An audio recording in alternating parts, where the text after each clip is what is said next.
देखिए वर्स 41, यहाँ पे उन्होंने बोला है, मैं पहले 2-3 लाइन्स पढ़ लेती हूँ। There are 3 entities which are involved in the process of knowing. जब हम कुछ भी जानते हैं 3 एंटिटीज इन्वॉल्व हैं, the knower, the known and the medium of knowing. The knower who knows, the object of knowing and the instrument or medium through which knowing happens. बस अभी हम यही रुक जाएंगे, अब हम बुक में नहीं देखेंगे, ठीक है। अब इसको समझ लेते हैं, बहुत आसान है। देखो, जब भी हम कुछ भी जानते हैं वहां पे 3 चीजें रहती हैं। पहला क्या है, जिस चीज को जाना जा रहा है, ठीक है। फिर एक है जानने वाला, और एक है कोई तो माध्यम होता है जिससे जानने वाला उस वस्तु को जानता है। अब देखो, अब आप सामने अपने लैपटॉप या मोबाइल में देख रहे हो, है ना। तो जानने वाला क्या हुआ, जो ऑब्जेक्ट है, जो नोन है, वो क्या है, आपका मोबाइल या लैपटॉप, ठीक है, वो है। और मीडियम क्या है, आप कैसे जान रहे हो, आप देख रहे हो, तो अभी आपको जानने वाली क्या है, आपकी आंख, है ना। तो आंख हो गई मीडियम।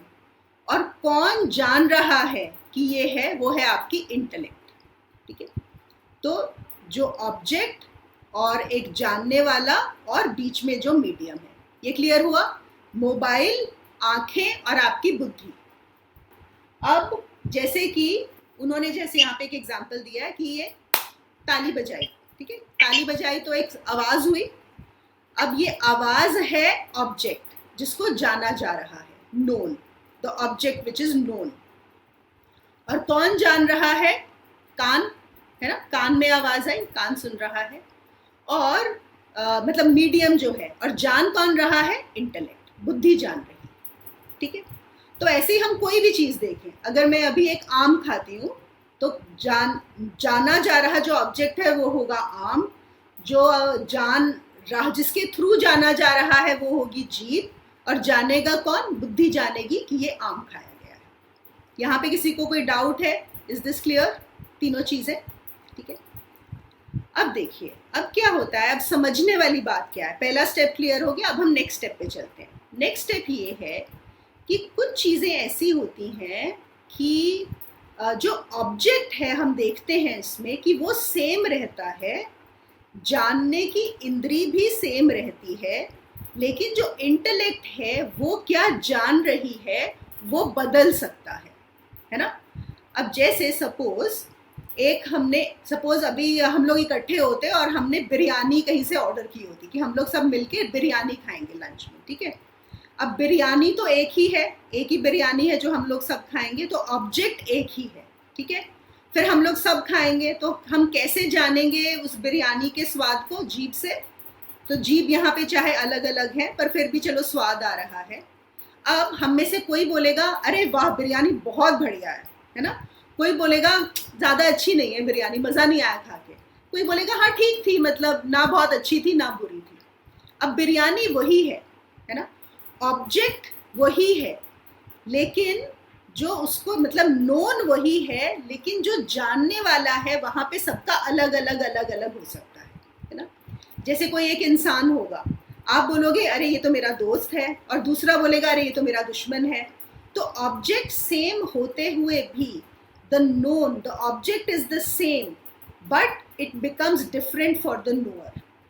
ऑब्जेक्ट भी वो हो सकता है, उसको जानने की इंस्ट्रूमेंट भी सेम हो सकती है। मतलब हर एक, जैसे एक साउंड सुना, सपोज क्लासिकल म्यूजिक लगाया है ना, आप सबके कान क्लासिकल म्यूजिक सुन रहे हैं, सुनने वाले कान भी इन अ वे हम बोल सकते हैं इंस्ट्रूमेंट सेम है ना, सबके कान ही सुन रहे हैं। ऐसा तो नहीं है कि किसी की आंख सुन रही है, किसी की नाक सुन रही है, सबके कान सुन रहे हैं और वो सेम इंस्ट्रूमेंट आ रही है। लेकिन किसी को वो म्यूजिक अच्छा लगेगा, किसी को बहुत खराब लगेगा और बोरिंग लगेगा, ठीक है। ये 2 चीजें क्लियर हो गई कि चीज वो होते हुए भी हम उसको अलग अलग इंटरप्रेट करते हैं, है ना। और जब भी किसी चीज को जाना जाता है तो ये तीनों चाहिए, ऑल 3 आर रिक्वायर्ड। हम ऐसा नहीं कर सकते, इनमें से अगर हम एक को भी निकाल दें तो हम जान नहीं सकते। जैसे कि सपोज अगर आप सोए हुए हो, ठीक है, आप सो रहे हो और वहां पे आपके कमरे में लेट्स से आपका हस्बैंड आए, ठीक है। अब ऑब्जेक्ट तो आया, वहां पे आया, और आपके आंखें भी हैं लेकिन बंद हैं, है ना, और आप सोए हुए हो, इंटेलेक्ट भी, तो ऑब्जेक्ट होते हुए भी उसको जाना नहीं गया, है ना। फिर हम एक और एग्जाम्पल करते हैं। आप लोग सब अपनी आंखें बंद कर लो, सब आंखें बंद करो। अब मैं कुछ कर रही हूं लेकिन आप जान पा रहे हो? नहीं जान पा रहे, है ना। क्यों? खोल लो अब, क्योंकि आपकी आंखें बंद है। तो अगर जो मीडियम ना हो, जो देखने वाला है, जो भी जानने वाले का जो माध्यम है वो ना हो, तो आप नहीं जान सकते उस चीज को, है ना। अगर ऑब्जेक्ट ही नहीं होगा कुछ जानने को तो वैसे ही जानोगे ही क्या। तो समझ गए।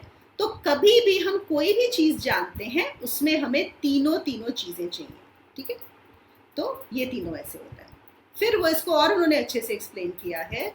हमारी ज़्यादातर जो प्रॉब्लम्स होती हैं वो क्यों होती हैं कि चीज़ तो वही रहती है जो हमने बोला, जो ऑब्जेक्ट है जानने वाला, लेकिन हमारी जो इंटेलेक्ट है वो उसको कैसे इंटरप्रेट करती है, that makes all the difference. हम उस चीज़ को कैसे देख रहे हैं। जैसे ना हम लोग मैं करती थी कॉर्पोरेट में, एक वर्कशॉप करती थी, उसमें हम लोग ये कराते थे एक्सरसाइज कि सपोज किसी का एक मर्डर हुआ, आपको एक आपने खबर, लेट्स से कोई बहुत फेमस पर्सन का मर्डर हो गया, ठीक है, लेट्स से कोई एक्टर का जो बड़ा फेमस है।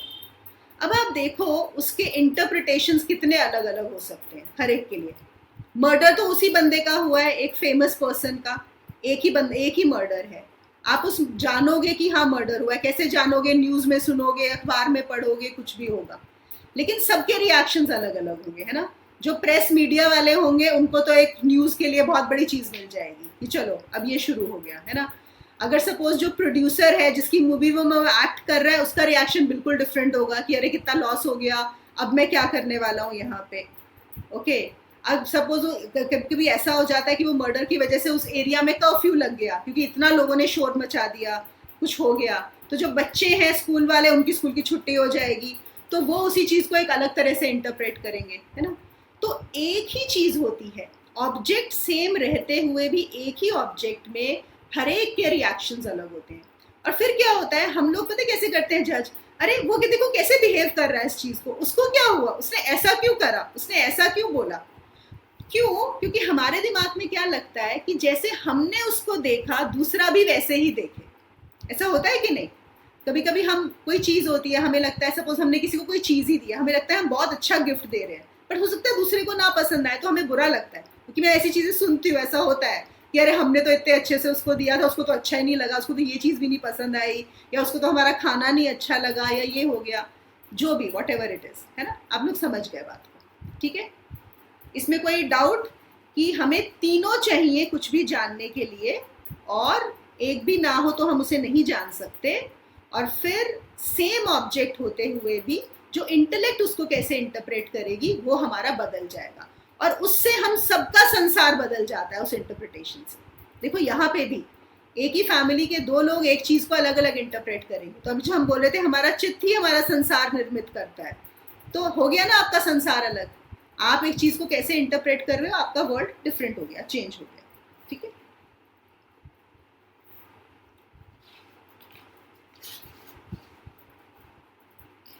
हाँ, फिर इन्होंने एक और एग्जाम्पल दिया। उन्होंने बोला जैसे बहुत सारे लोग बैठे हुए हैं, ठीक है, और वहां पे किसी ने आके चिल्लाया, जैसे सपोज चलो यहाँ पे आके कोई आके चिल्लाए, रेनू तुमने मुझे धोखा दिया। ओके, तो अब रेनू सोचेगी अरे मैंने तो किसी को कुछ धोखा नहीं दिया, मैंने क्या किया। तो फिर अगर बोले नहीं नहीं आपकी बात नहीं कर रहे, किसी और रेनू की बात कर रहे हैं, तो फिर रेनू होगी हाँ अब ठीक है ना। तो जहां आपने ये इंटरप्रेट किया कि ये मेरे बारे में बात की जा रही है, पर्सनल है, तो आपका रिएक्शन डिफरेंट होगा। लेकिन जहां आपको पता लगेगा कि नहीं ये मेरे बारे में नहीं हो रहा, कुछ और हो रहा है, तो आपका वहीं पे इंटेलेक्ट शांत हो जाएगी, फिर आपका रिएक्शन चेंज हो जाएगा।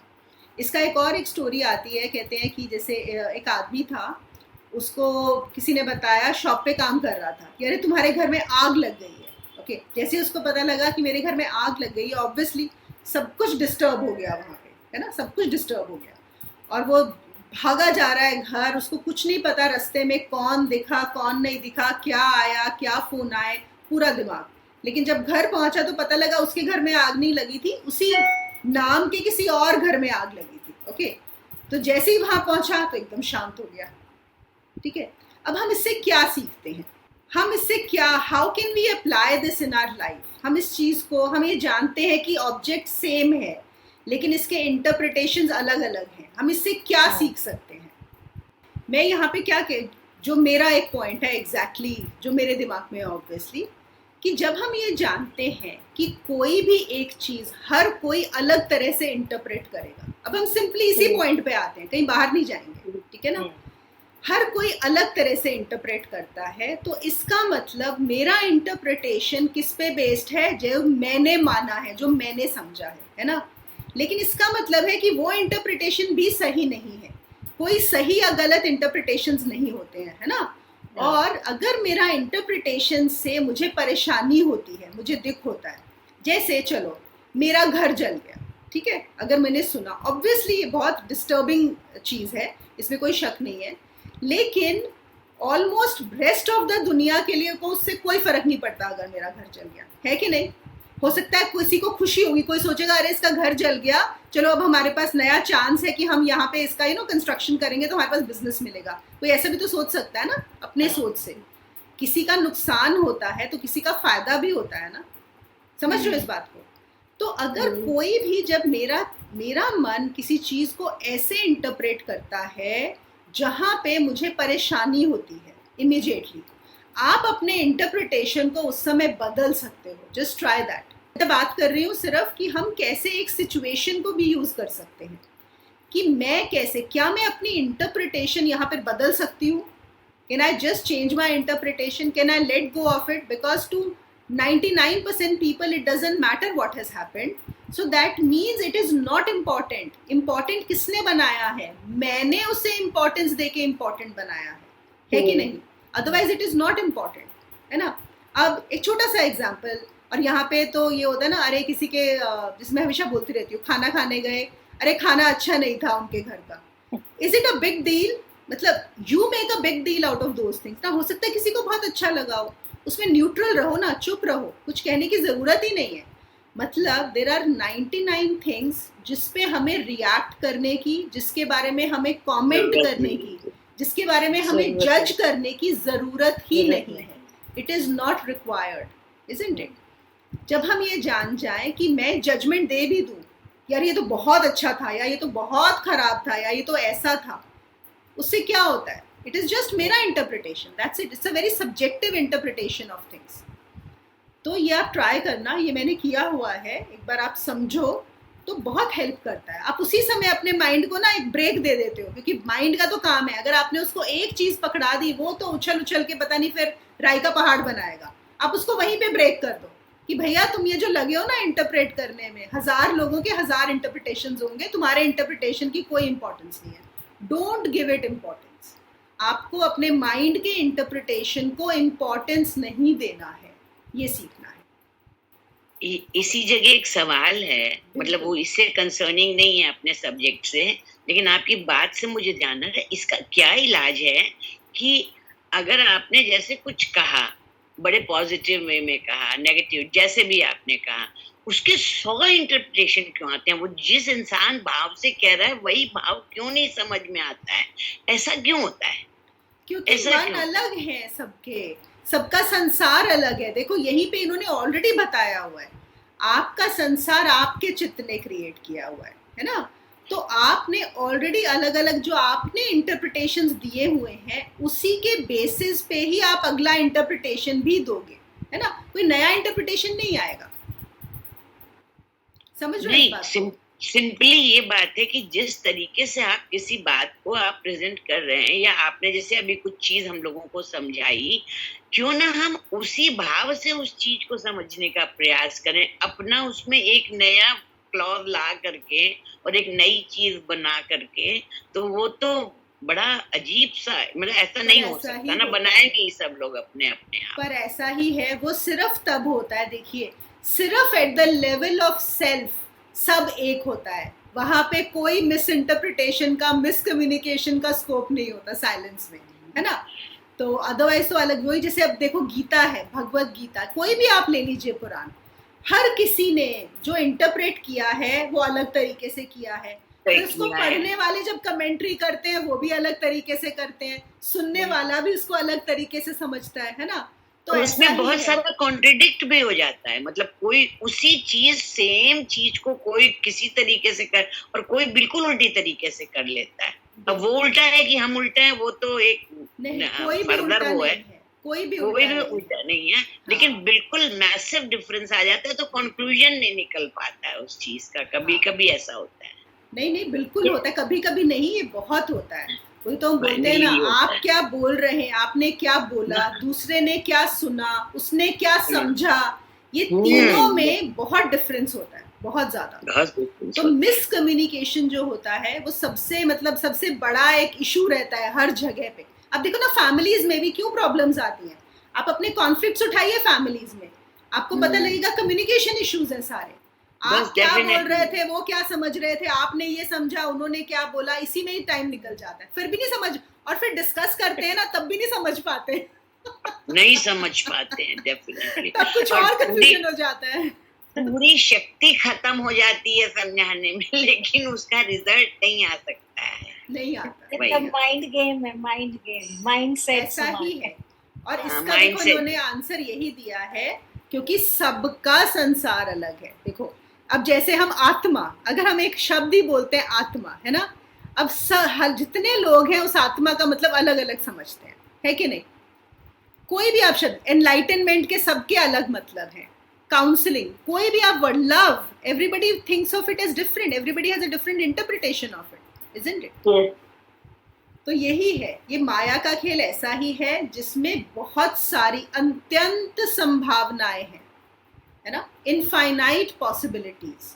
तो अब ऐसी कोई स्पिरिचुअल वर्ल्ड में अब ऐसी टेक्नोलॉजी लानी पड़ेगी जिसमें लाइक माइंड जो होते हैं, जो बात जो कहे वही समझे, ऐसा कुछ अलग अलग कुछ ऐसा हो जाए कि ऐसा मतलब सेग्रीगेट हो, भाई समझ में, इससे कहेंगे तो समझ जाएगा, उससे कहेंगे तो नहीं समझेंगे।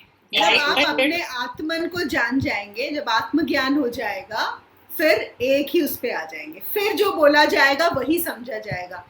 क्योंकि देखो, साइलेंस में कोई डिफरेंशिएशन नहीं है ना, साइलेंस अगर हमने, लेकिन अगर हम एक सेंटेंस भी बोलते हैं तो सब अलग हो जाता है।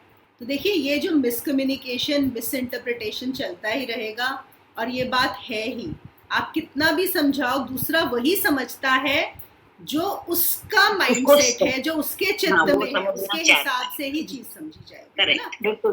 हाँ, तो अब हमें क्या सीखना है यहाँ पे, कि अगर एक चीज के 1 करोड़ 10 करोड़ इंटरप्रिटेशंस हो सकते हैं इंटेलेक्ट पे, तो क्यों ना मैं भी वैसा इंटरप्रिटेशन करूं जिससे मैं शांत रहूं, ये मन शांत रहे, बजाय कि मन डिस्टर्ब हो। तो आप अपने इंटरप्रिटेशन को, जो भी आप ऑब्जेक्ट देख रहे हो सामने, अपने हिसाब से बदल सकते हो। ऐसा नहीं है कि जो आपके माइंड ने एक इंटरप्रिटेशन कर लिया तो आपको वैसा ही लेना है। अब जैसे मुझे तो बार बार उसी का ध्यान आता है, जैसे ये सुशांत सिंह राजपूत का जब वो सुसाइड हुआ था, अरे बाप रे, इतना पागलपन, लोग डिप्रेशन में जा रहे हैं, एंग्जाइटी हो रही है सुन के, और फिर वो देख रहे हैं, अच्छा मतलब लोगों को क्या लगता है that is the right way, कि डिप्रेशन में जाना है, एंग्जाइटी होनी है, ये कर रहे हैं, उससे भी लोग इन्फ्लुएंस हुए जा रहे हैं, चले ही जा रहा है। कौन इसको इंपॉर्टेंस दे रहा है, कौन इसको बढ़ा रहा है? अगर आप उसको ऐसे इंटरप्रेट कर रहे हो, अगर आप सोचो हाँ यार ये हुआ, हो गया, होता है, छोड़ दो ना, वहीं का वहीं, खत्म कहानी, 1 सेकंड में आप उसको ड्रॉप कर सकते हो। लेकिन अगर पकड़ लोगे तो आप उसका पहाड़ बना लीजिए, फिर तो कोई एंड नहीं है उस चीज का। तो फिर इन्होंने देखो जैसे बोला है, the object is the same, the object remains the same, does know, ये हमने पहले भी किया था, that objects don't give you pleasure or pain, है ना। ऑब्जेक्ट में जो जिस चीज को जाना जा रहा है उसमें सुख दुख नहीं है। सुख दुख कौन कर रहा है? आपका माइंड उसको, आपकी बुद्धि आपको इससे इंटरप्रेट कर रही है, ठीक है ना। जो ये पूरा संसार है, ये क्या है? ये एक ऑब्जेक्ट है आपको जानने के लिए। अब हमने पहले एक ऑब्जेक्ट की बात कर रहे थे, अब यहाँ पे वो क्या कह रहे हैं कि ये पूरा का पूरा संसार भी एक ऑब्जेक्ट ही है, इसमें जितनी चीजें हैं। और जब हम ऑब्जेक्ट की बात करते हैं उसमें सिर्फ वस्तुएं नहीं आती, उसमें लोग भी आते हैं, वेदर इट इज ऑब्जेक्ट्स और whether it is people, possessions, anything, everything is an object. Even आपके जो इमोशंस हैं, आपके जो विचार हैं, वो सब ऑब्जेक्ट्स हैं, है ना, पूरा संसार, चाहे वो बाहर का या अंदर का, वो क्या है, वो एक ऑब्जेक्ट है। लेकिन हम उसको कैसे इंटरप्रेट कर रहे हैं वो आपके हाथ में है। और फिर वो कहते हैं लास्ट में, देखो अब आई आत्मबोध वाली बात, जो इवेंचुअल जो बॉटम लाइन आती है। इतना सब समझाने के बाद वो क्या बोलते हैं, ये जो जान रहा है, जो माइंड इंटेलेक्ट, ये भी सिर्फ रियल सेल्फ की लाइट में ही जान पा रहा है ना। हमने पहले क्या बोला, ये फोन है या लैपटॉप है, ये मेरी आंखें इसे देख रही हैं और ये इंटेलेक्ट जान रही है कि ये लैपटॉप है। अब हम और पीछे आ रहे हैं कि ये जो जानने वाला है ये किसके प्रकाश में कार्य कर रहा है, उस आत्मन के प्रकाश में, उस सेल्फ के प्रकाश में, है ना। उसके बिना ये तीनों भी, ये सब कुछ, ये भी एकदम जड़ है, चैतन्य नहीं है। चैतन्य सिर्फ और सिर्फ सेल्फ है, सिर्फ और सिर्फ ब्राह्मण है। उस ब्रह्म की रोशनी से ही बाकी सब कुछ चैतन्य हो रहा है। फिर वो कहते हैं, देखो, knower, known and medium of knowing are separate from each other. जो जान रहा है, जो जाना जा रहा है और जिसके थ्रू जाना जा रहा है, वो तीनों अलग अलग अलग चीजें हैं, है ना। इतना तो हम समझ गए, तीनों अलग हैं। लेकिन शंकराचार्य क्या कहते हैं, ये जो सेपरेटनेस है, ये जो डिस्टिंक्शन है, ये रियल सेल्फ में, आत्मन में, ब्रह्मण में नहीं है। Okay, mind, intellect, cognitive senses and the entire world, none of this exists in the real self. आत्मन और ब्रह्मन में ये कुछ भी नहीं है, ये कुछ भी नहीं है। अभी तक हम जितनी बातें कर रहे थे, हम माया में ही बात कर रहे थे। जैसे ही हम सेल्फ पे आते हैं, खत्म, ये तीनों है ही नहीं उसमें। क्योंकि जो आत्मन है वो ना तो मन और बुद्धि है, ना इंद्रियां है, ना ये संसार है। आत्मन कौन है, जो हमेशा सर्वत्र, हमेशा आनंद में है, जो हमेशा है, था, है और रहेगा। Ever conscious, ever blissful, singular, absolute existence.